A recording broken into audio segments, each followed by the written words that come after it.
Kuya, paano mag-apply sa YouTube? Lalo wala akong work. Thanks. Alam naman nating lahat na pwedeng kumita sa YouTube. Ang tanong, paano? Kaya sa video na ito, papakita ko step by step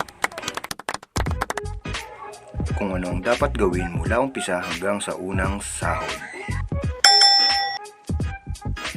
At ipapakita rin natin sa inyo kung magkano ba ang pwedeng kitain sa 1 million views. So ano pang hinihintay natin? Let's start!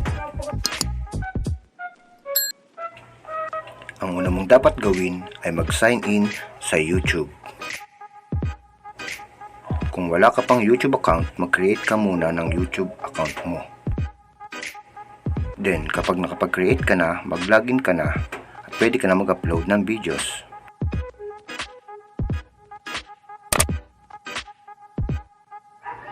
So, nakapag-upload ka na ng video mo, kikita ka na ba?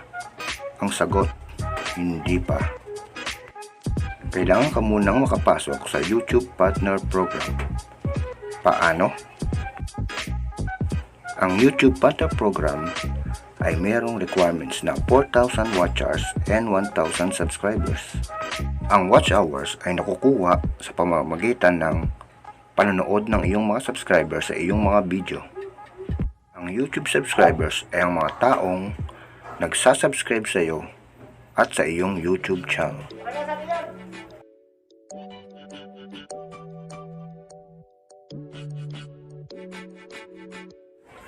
Walang dapat gawin kundi ang mag-upload at mag-share ng iyong mga video.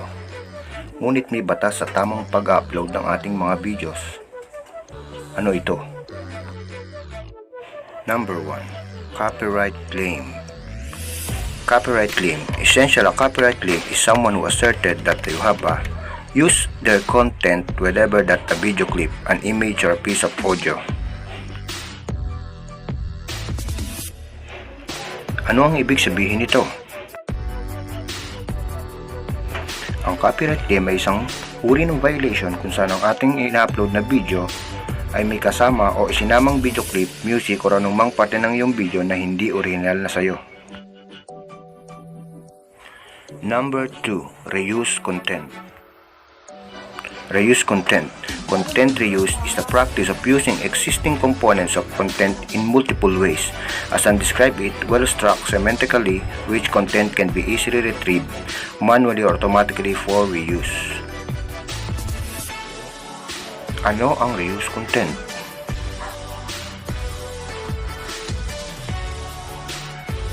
Ang reuse content ay isang uri ng violation kung saan ang uploader ay nag-upload ng kanyang video na nagmula sa ibang application o platform at ipinost muli sa iyong YouTube channel. Ang aking paliwanag ay base lamang sa aking pagkakaintindi. Kung may mali po, maaari pong mag-comment kayo sa ating comment section. Paano malalaman kung pasado ka na sa YPP o YouTube Partnership Program? Ganito ang itsura ng analytics. Mga bagong gawang YouTube channel. Wala pa halos subscriber at wala pa halos watch hours. Ating dapat gawin para makita ang YT Studio. Pumunta sa Google, i-type ang YT Studio.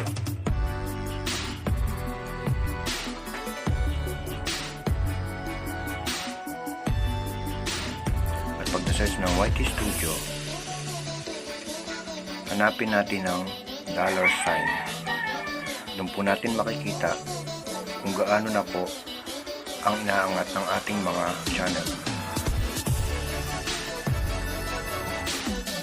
Dito po makikita kung ilan ang ating mga subscribers tulad po nito,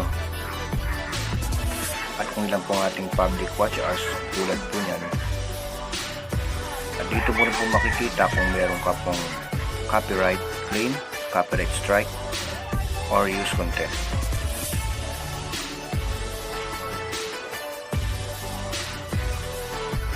Paano kung naabot ko na ang 1,000 subscribers at 4,000 watch hours? Monetize na ba ako? Ang sagot, hindi pa.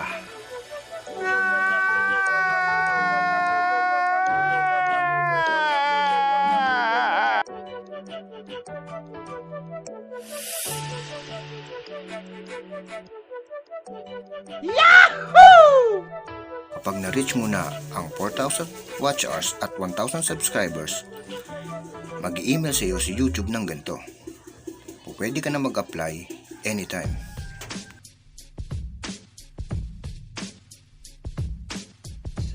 At pag na-approve ang iyong application, mag-i-email sa iyo si YouTube ng ganito. Congratulations, you have been approved to join YouTube Partner Program.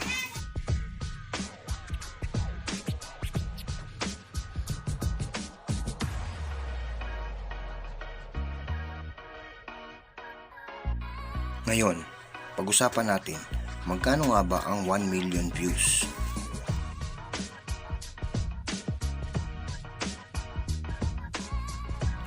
Base sa picture, ang 1 million views ay pumapatak ng $12,000.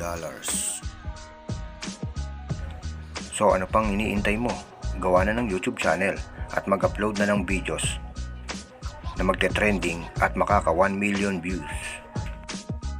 Salamat po sa aming mga subscriber, mga watchers, at mga sharers.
What we do here is go back.